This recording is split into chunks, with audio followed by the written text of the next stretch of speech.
Registered psychologist Tania Johnson is here with us answering your questions and parenting problems from the text line. Good morning, Tania. Thanks so much for being here. We're going to go right to it because we got a couple big ones to get to.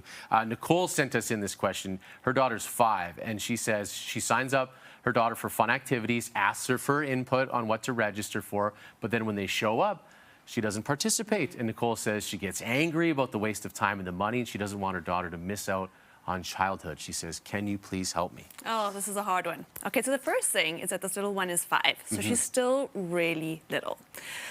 One of the things that comes up for me here is that she might be feeling overwhelmed. So her head is saying, yes, I want to do this, but her heart and her body is saying, maybe it's too much. Yeah. So what I would recommend to mom is that maybe we just hit the pause button, have a reset, step back from all of those structured activities. And while we take this reset, we focus on really helping to build her brave muscle.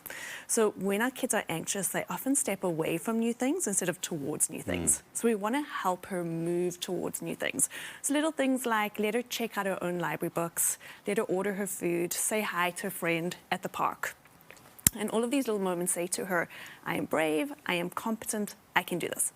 And then, when the family's ready, then we can enroll her in something that's small, not with a lot of kids, where we really set her up for success. Little small steps, like, let's go meet the teacher, let's go watch a class. Mom can sit in the first class.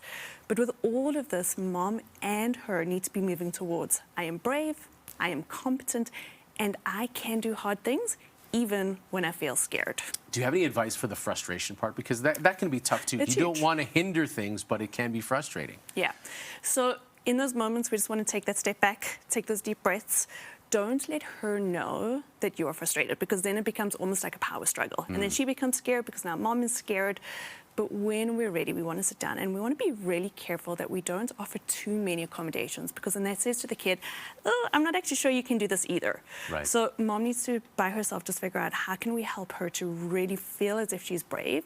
And then when we're ready, so when we sign up for that ballet class, we need to move forward with lots of confidence. So she goes, oh, mom totally believes that I can do this. So that means that I can actually do this. But I totally get mom's frustration too. That's so hard. Yeah, that is great advice. I want to get to this one too, because it is around the time when people are signing up for school and kindergarten. This one says, registration is now open. My son was born late in the year. I could wait and send him next fall. I think he could keep up now, but I'm worried about an emotional gap perhaps in the future. How do I know what the right choice is? So Kent, we get this question a lot. It's a big one for many parents. So the difference between a kiddo that's just turned 5 and a child that is 5 and 9 months is huge.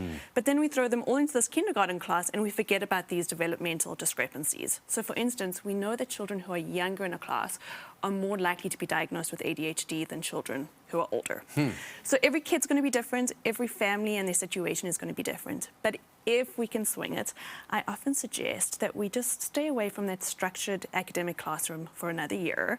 And if we can, we give the kiddo lots of space for free play, unstructured time, in an environment where the ratio of adults per children are less than 30-1, as it would be in a kindergarten class. Okay. That's good advice, because a lot of people get stuck in that sort of gray zone.